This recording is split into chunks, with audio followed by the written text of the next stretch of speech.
Salam alaikum. Donc on était arrêté la dernière fois à tout ce qui est donc unité de mesure pour le module de métrie et péri. Donc je vais reprendre, ce sera donc le deuxième cours fait donc sur YouTube. On avait donc généralement s'était arrêté à un exemple de tableau pour métrie. Donc nous avons ici, comme j'ai dit, donc surtout les unités, donc c'est très important. Le mètre cube, le mètre carré, le mètre linéaire, une unité et tout ce qui est forfait. Une porte, par exemple, elle est définie par unité, le nombre de portes. Donc 1 en général, 1 unité, 2, 3, c'est un nombre entier. Le forfait, la même chose, c'est un nombre entier. Ici, c'est à partir, comme j'ai dit, donc, pour le mètre, c'est 0,0, mètre carré, double 0, et mètre cube, donc 3 fois 0. Donc, c'est tout ce qui est, donc, au niveau, donc, pour faire le calcul d'un ouvrage, Bien sûr, le défi quantitatif estimatif. Donc, maintenant, on rentre dans tout ce qui est, donc, quantité et estimation d'un projet. Généralement, donc, c'est quelque chose de global. Donc, il va indiquer en général le prix global de notre structure. Donc, ça va nous donner donc un prix plus ou moins qui est presque exact. Et on pourra donc se baser sur le prix-là pour essayer donc de voir où ramener de l'argent, dégager de l'argent pour donc faire ce projet-là. Bien sûr, c'est un regroupement de tous les ouvrages élémentaires. Dans l'avant-métrie, donc on faisait au détail, on verra avec plus loin dans un exemple. Donc dans l'avant-métrie, on doit faire au détail, on doit détailler la fondation, combien elle fait, sa surface, mètre cube, l'amorce poteau, etc. Donc ce sera un détail très détaillé. C'est un détail très détaillé pour pouvoir donc ne pas se tromper dans les calculs des quantités. Après, on va regrouper. Donc ici, donc on va faire un regroupement par type, fondation, ou bien infrastructure. Donc on va regrouper l'ensemble des ouvrages élémentaires par type. On va voir si je vais rémunérer par chronologie, donc chronologiquement, que je vais faire 1, 2, 3, 4, 5, 6, dans un ouvrage par exemple de bâtiment. Donc nous avons le terrassement, c'est la première des choses à faire. Soit terrassement en grande masse, tel que par exemple décapage, nettoyage du terrain, qui délimite la propriété. Ensuite, nous aurons donc les fouilles. Je vais réaliser donc les fouilles, que ce soit les fouilles isolées, ce qu'on a vu déjà, les fouilles isolées, les fouilles donc en tranchées, les fouilles en grande masse. Tout ça donc sera défini pour ce qui est donc fondation. Ensuite, nous avons donc les longrines. Donc j'arrive au niveau donc rez-de-chaussée. C'est les poudres qui relient l'ensemble de rez-de-chaussée. Ils sont définis en général par des longrines parce qu'ils sont sur les fondations. Ensuite, nous avons les dalles qu'on peut considérer comme flottantes. Donc les dalles flottantes, c'est des dalles qui sont coulées directement sur le sol.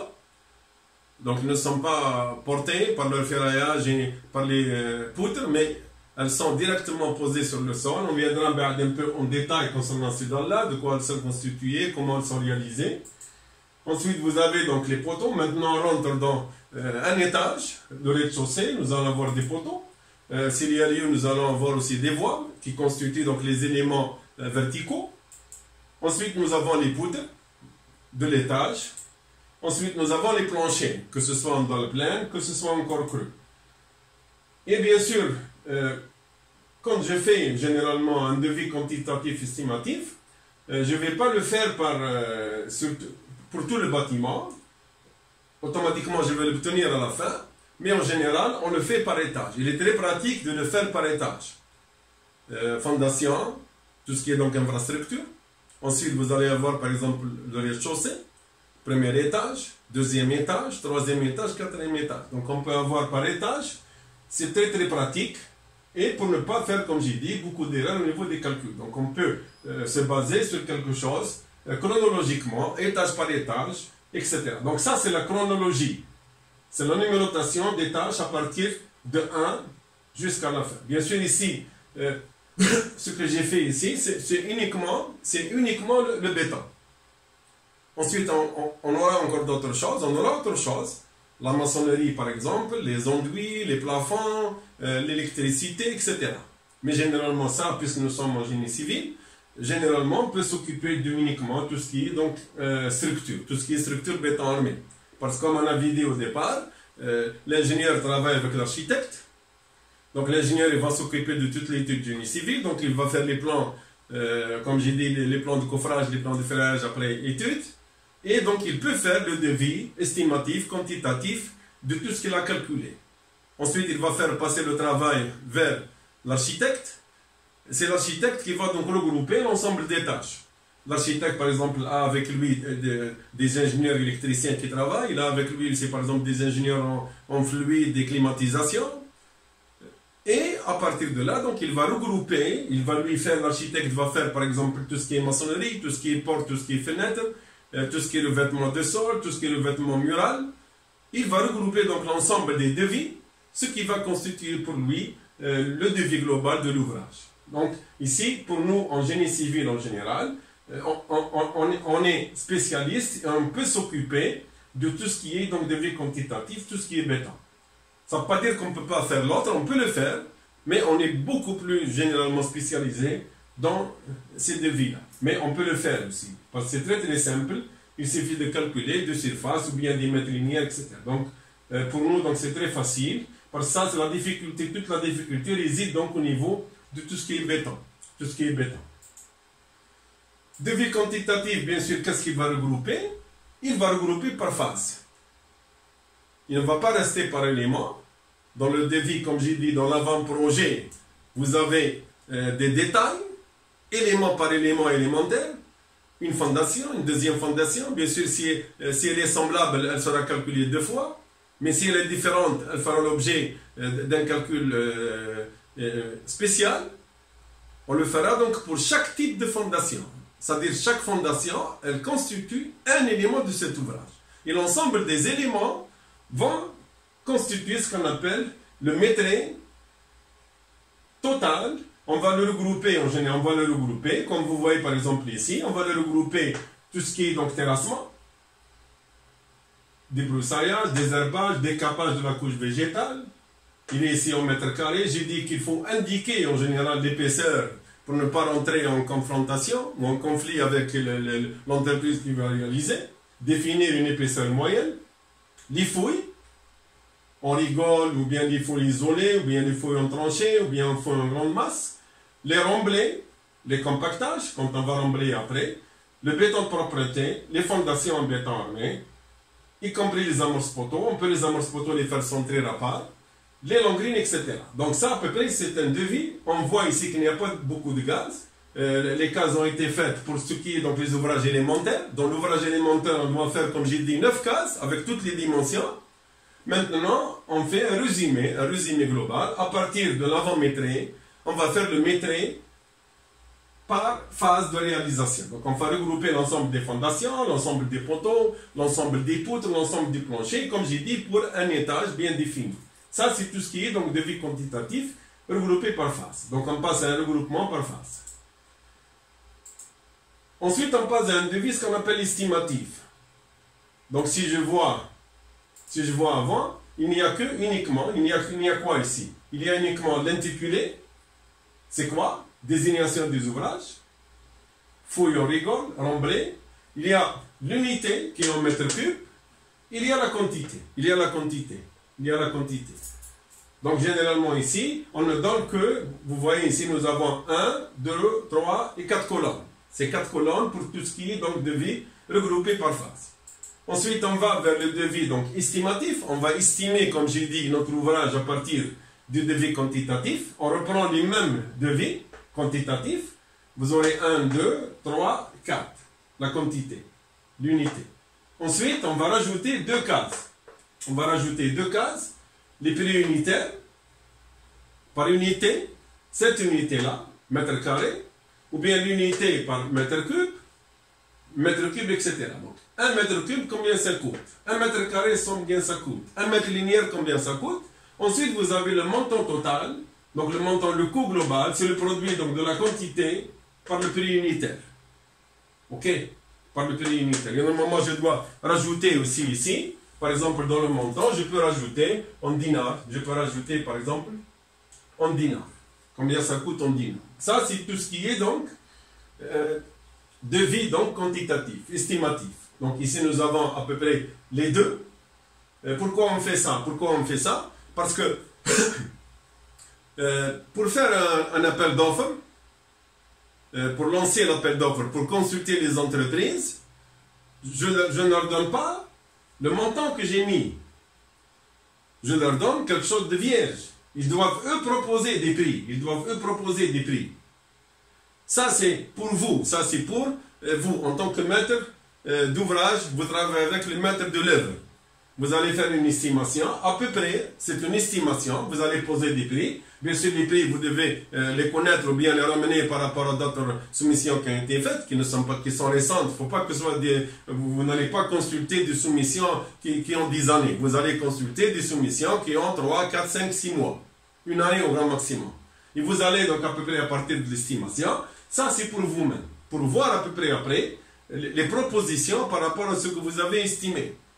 Par exemple, si vous avez estimé votre ouvrage à tant de millions de dinars, vous l'avez estimé, vous avez donc demandé l'enveloppe, on vous a donné l'enveloppe pour réaliser cet ouvrage, et ensuite vous allez lancer l'appel d'offres. Et supposons qu'au niveau de l'appel d'offres, les entreprises vous donnent un prix qui est très supérieur par rapport à ce que vous avez estimé. Donc vous ne pouvez plus le réaliser, vous ne pouvez plus le réaliser. Vous êtes obligé donc d'annuler même la soumission. Pour manque de budget, vous êtes obligé de l'annuler. D'accord? Si vous l'avez estimé à, par exemple, 10 millions de dinars, et que une entreprise vous demande, par exemple, 12 millions de dinars, donc vous avez 2 millions de dinars en plus. Donc vous ne pouvez plus le réaliser, votre ouvrage. Vous devez donc annuler, pour manque, comme j'ai dit, d'argent, essayez de revoir, c'est sûr qu'il y a quelque chose qui ne va pas, c'est sûr qu'il y a quelque chose qui ne va pas au niveau des prix, peut-être que vos prix n'ont pas été actualisés, ou bien vous avez fait des mauvais prix, des mauvais choix, et vous tombez donc dans la non-réalisation de l'ouvrage. Donc uniquement ça, c'est pour estimation, c'est l'estimation globale de notre ouvrage, pour pouvoir demander donc l'argent, une enveloppe pour pouvoir donc le réaliser. Ok? Donc ici, il faut faire très très attention. Donc, en général, ça, vous le faites uniquement pour vous. Hein, du point de vue, donc, devis quantitatif, estimatif. Bien sûr, je dois aussi décrire, comme j'ai dit, on doit aussi décrire les travaux. Je dois les décrire, les travaux. Il faut que je les définisse, bien définis. Il faut qu'ils soient bien définis, les travaux. Il ne faut pas qu'il y ait ambiguïté. Il ne faut pas qu'il y ait ambiguïté. ما لازمش يكون خلط. لابد أن الأشغال تكون واضحة جدا. والمواد كذلك تكون واضحة جدا. Il faut bien définir toutes les réalisations. Si je reviens un peu en arrière, si je reviens par exemple un peu en arrière, par exemple ici, je dois définir, par exemple ici, je dois définir, ici par exemple vous avez la couche végétale, et bien je dois définir, qu'est-ce qu'il va utiliser, quels sont les moyens. Est-ce que je l'autorise à utiliser par exemple un travail manuel ou bien mécanique? Au niveau du devis descriptif, je dois définir et dire comment il va travailler. Ici par exemple c'est le mètre carré. C'est vrai, le mètre carré, c'est une surface. Mais sur quelle épaisseur? Sur combien il va décaper? Combien l'épaisseur? Ici, ce n'est pas indiqué. Je dois l'indiquer au niveau du descriptif. Dans le descriptif, donc je dois, pour chaque clause ici, je dois définir, elle doit être définie dans le descriptif.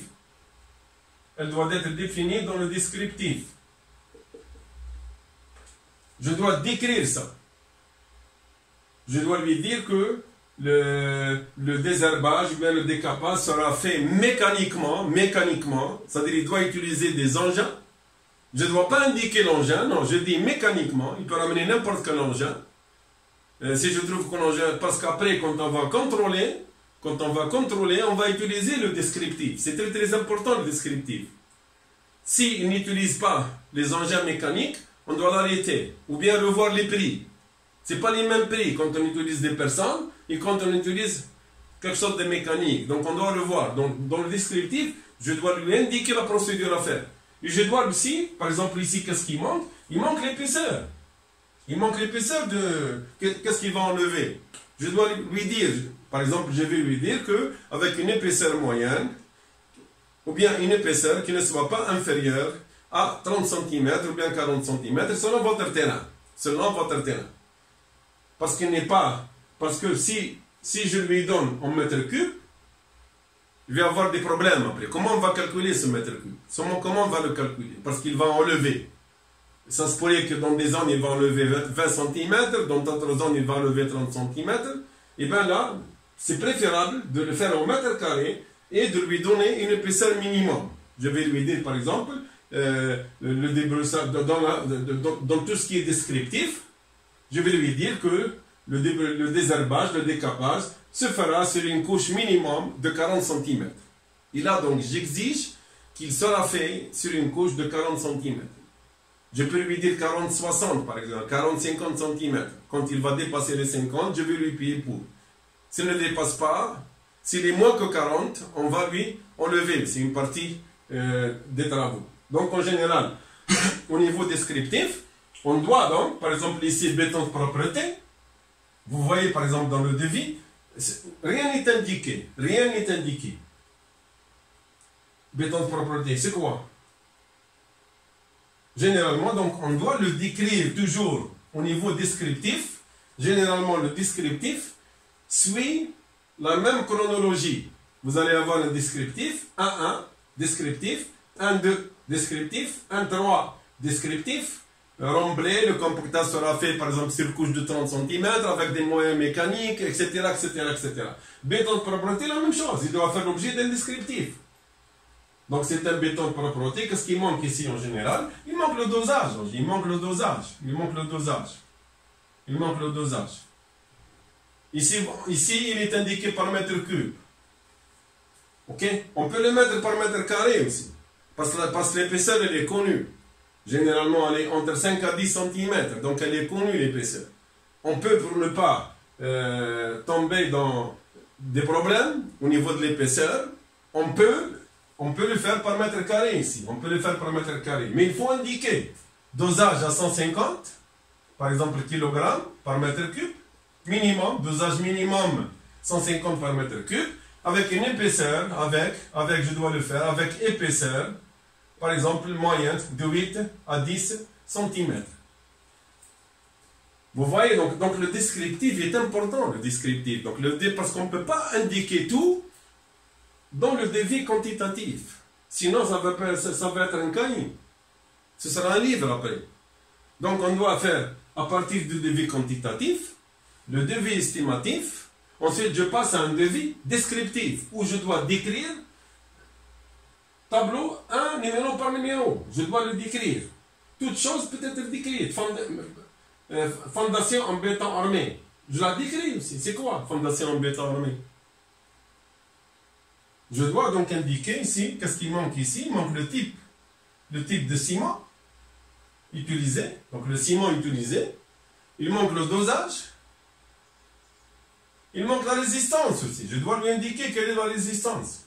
C'est pas la même chose qu'en béton de propreté. Dans le béton de propreté, on n'a pas besoin de résistance. Généralement, comme son nom l'indique, c'est pour rendre une surface propre. C'est pour rendre une surface propre. Mais dans le béton de structure, on doit lui indiquer, on doit lui donner le type de ciment, parce que ce n'est pas toujours la même chose. Si nous sommes devant, par exemple, surtout au niveau des fondations, si nous sommes, par exemple, devant un terrain agressif, où nous avons des sels ou bien des sulfates, on est obligé d'utiliser un autre type de ciment. Donc, je dois lui indiquer quel est le type de ciment. Vous connaissez le CM1, le CM2, le CM3, le CM4. Donc, chaque type de ciment est utilisé en général selon l'environnement, selon le milieu ou ce béton humide. Si le milieu est très agressif, nous devons donc changer de ciment. Je ne vais pas lui donner par exemple un ciment CM2. C'est sûr que ce sera soit un ciment, ce qu'on appelle prismaire, ou bien un CRS résistant au sulfate. Donc je dois indiquer, et tout ça, je ne peux pas l'indiquer dans le devis. Le devis ne peut pas inclure tout ça. Donc le devis, c'est un devis quantitatif, c'est tout. Mais généralement, nous avons un devis descriptif. Dans le descriptif, l'entrepreneur, pour pouvoir remplir la soumission, sa soumission, enfin, pour donner des prix, quand le promoteur, quand il va aller vers la proposition, donc quand il va aller proposer, quand il va aller proposer, il ne va pas mettre des prix au hasard. Par exemple, béton de propreté, voilà, il a mis un prix. Pour mettre ce prix, il doit avant lire le devis descriptif. C'est quoi ce béton de propreté? Son dosage, son épaisseur, etc. Vous voyez ici. Donc c'est très très important le devis descriptif. C'était très important. On doit décrire toutes les tâches. Ok, on doit décrire toutes les tâches. Et il faut qu'il n'y ait pas d'ambiguïté. Il ne faut pas que ce soit quelque chose de flou. Il ne faut pas que ce soit quelque chose de flou. Il faut que ce soit très net. Très net.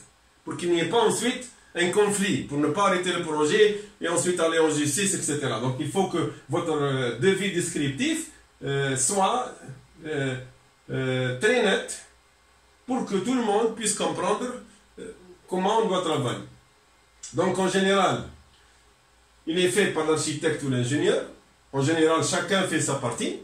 L'ingénieur génie civil, il fait sa partie, donc tout ce qui est béton, terrassement, etc. L'architecte, il va faire lui aussi tout ce qui est maçonnerie, enduit, l'électricien, le fluide. Donc tout le monde va travailler sur quelque chose de descriptif. Donc on doit décrire nettement les travaux. On doit les décrire nettement. Bien sûr, qu'est-ce qu'il y a ici? Les matériaux employés, les spécifications et l'exécution. Quels sont les matériaux que vous allez utiliser? Les spécifications de ces matériaux, comme j'ai dit, la résistance, le type de ciment et l'exécution. Comment il sera exécuté? Ok, donc ça c'est très très important. Ici pourquoi? Parce qu'on ne connaît pas au départ l'entreprise qui va réaliser. Donc en général, on va choisir une entreprise. Et là, avec le devis descriptif, on va être sûr que quelle que soit l'entreprise qui aura le marché, qui aura à réaliser ces travaux, elle le fera comme il a été exigé. C'est-à-dire qu'ils vont travailler la même qualité. C'est la même qualité quelle que soit l'entreprise, parce que le devis descriptif a donné toutes les recommandations concernant donc les travaux à réaliser. Donc il n'y aura pas un problème entre telle ou telle entreprise, parce que ici vous avez donc bien décrit tout ce qui est donc travaux. Et aussi donc, pour éviter toute confusion ou mauvaise interprétation. Il ne faut pas qu'il y ait des confusions au niveau donc de votre devis descriptif. Il ne faut pas qu'on comprenne d'une façon différente. C'est pour cela que j'ai dit, il faut qu'il soit bien net, simplement écrit, avec des phrases techniques simples, dosé A, de résistance 2, de ciment, etc. Donc il faut que ce soit très net. Il ne faut pas qu'il y ait des grandes phrases où on doit interpréter. Non, donc c'est quelque chose de technique, donc il faut être bref, mais bien décrire tout ça. Donc tout ce qui est devis descriptif, donc il est très très important. Il est très très important comme vous voyez. C'est à partir du devis descriptif que l'ouvrage sera réalisé. Ce n'est pas les quantités, ce n'est pas l'estimation. Généralement au niveau de l'ouvrage, c'est tout ce qui est descriptif qui va définir tous les matériaux, la façon de faire, les exigences, etc. Donc tout sera défini par un devis descriptif. Bien sûr, il sert de base pour la conformité. Il va servir de base pour la conformité. La conformité, c'est quoi la conformité? C'est-à-dire que je vais approuver ce travail-là. Comment je vais l'approuver, moi? Je vais l'approuver à partir du descriptif. En tant qu'ingénieur de suivi, je suis obligé de bien lire le descriptif pour pouvoir ensuite suivre les travaux. Si par exemple il va mettre un béton de propreté, je dois le voir. Je dois lire quelle est l'épaisseur. l'épaisseur 8 à 10. S'il fait moins, c'est un problème. Je ne vais pas approuver ce qu'il a fait. Je dois le pénaliser au niveau prix ensuite. C'est-à-dire que je ne vais pas arrêter les travaux parce que c'est simple, c'est quelque chose de banal, un béton de propreté. Donc. Des fois, oui, j'arrête les travaux. Si vous avez, par exemple, des fondations, vous avez écrit, par exemple, un ciment, par exemple, vous avez des fondations dans un milieu, par exemple, agressif. Et quand le béton va arriver, vous allez demander votre composition et vous allez lire qu'il a utilisé un ciment normal. Alors que dans le cahier descriptif, il doit, par exemple, utiliser un ciment spécial. Eh bien, vous n'allez pas approuver. Vous n'allez pas approuver les travaux. Ils ne sont pas conformes. Les travaux, donc, ici, le problème, c'est un problème de conformité. C'est un problème de conformité. Conformité vis-à-vis de quoi? Vis-à-vis du descriptif. Vis-à-vis du devis descriptif. La conformité. La conformité, c'est par rapport au descriptif. Si le travail est conforme au descriptif, donc les travaux, je peux le signer, je peux donc approuver ce qui a été fait. Et bien, si les travaux ne sont pas conformes au descriptif, et bien j'arrête et je ne le paye pas et je ne signe pas, je ne signe aucun document. Je dois l'arrêter et faire des réunions ensuite avec le maître d'ouvrage, etc., etc. Donc, vous voyez ici le descriptif, donc c'est une base essentielle dans la réalisation d'un ouvrage. C'est très très important, c'est très très important. On verra après, bon, je vais faire le cours, mais après on va un peu détailler, je vais ramener quelques descriptifs concernant les matériaux, concernant l'utilisation, etc. Comme ça, vous allez avoir a priori qu'est-ce qu'il y a écrit dans un devis. Ok.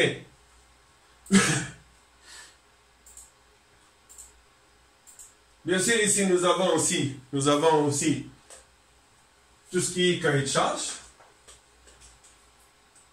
cahier de charge هو ما يسمى هنا دفتر الشروط. Le cahier de charge en général, comme j'ai dit, c'est une relation, c'est un document qui régit la relation entre les différents intervenants.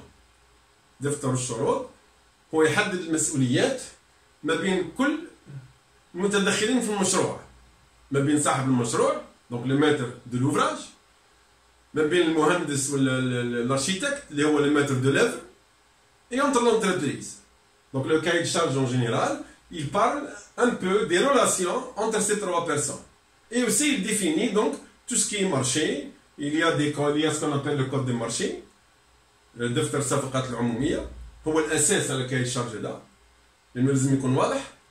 ترجعوا له تلقاو كل القوانين الموضوع. Donc le cahier de charge en général il est tiré à partir du code des marchés publics parce que c'est lui qui définit comment on va procéder à tout ce qui est donc sur les travaux jusqu'à ce que j'arrive à donner les travaux. Généralement il y a tout un process, surtout tout ce qui est public.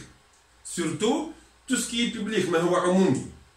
tout ce qui est public, tout ce qui appartient à l'État, il appartient au peuple, donc il doit faire l'objet d'une définition des différentes tâches à faire, des différentes exigences.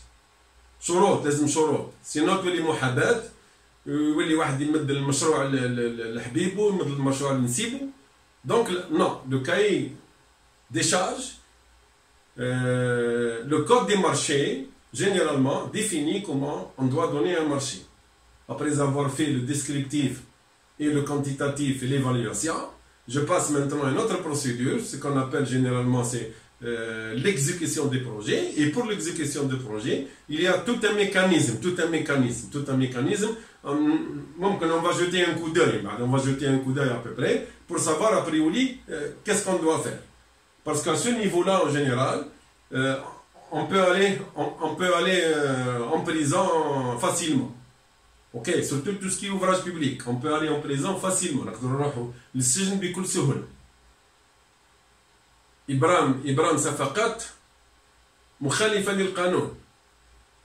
أي واحد يبرم صفقة عمومية مخالفة للقانون يروح الحبس، c'est systématique. Donc il faut faire très attention. Au niveau donc de tout ce qui est administratif, Parce que des fois, vous êtes confronté, vous n'allez pas dire que non, je vais travailler uniquement sur le maîtrise et le devis. Non, non, non. Des fois, vous êtes appelé à vérifier, à être dans une commission d'approbation, commission des marchés, etc. Donc, vous devez savoir, vous devez lire la loi, vous devez lire la loi. La loi, elle est, je sais, vous êtes faible en français, mais toujours est-il, la loi, بالأصل تاعها بالعربية, باللغة العربية. المفروض حتى le cahier de charge, normalement le cahier de charge, il se fait, surtout l'administratif en général, il est exigé, il doit être fait en arabe en général. Il peut avoir une autre langue, qui a par exemple un étranger qui réalise, oui, on peut faire une deuxième langue, le français ou l'anglais, mais en général l'arabe c'est l'essai, c'est la base. Donc en général, le قانون هذا en général يدار من كما قلت من قانون الصفقات العمومية, tout ce qui est code des marchés publics, اللي موجود وبوبليي, donc نقدروا نشدوا منه ونتعلموا منه toutes les procédures à faire. Et secondo, il peut être fait, donc il est obligatoire qu'il soit fait en arabe. Il est obligatoire, لازم يدار بالعربية obligatoirement. Ok. Et aussi au niveau, donc ici, donc c'est le cahier des charges. Et les obligations, les contrats particuliers, un chantier déterminé. Des fois, il y a des chantiers, oui, il y a des exigences. Beaucoup de choses, généralement, il peut y avoir donc des définitions. Par exemple, l'électricité, le gardiennage, les réseaux, etc. Donc là, il peut y avoir des contraintes où on demande, par exemple, à l'entreprise de réaliser. Par exemple, il peut réaliser, par exemple, il y a des travaux, par exemple, il les fait la nuit. لازم يتحطوا.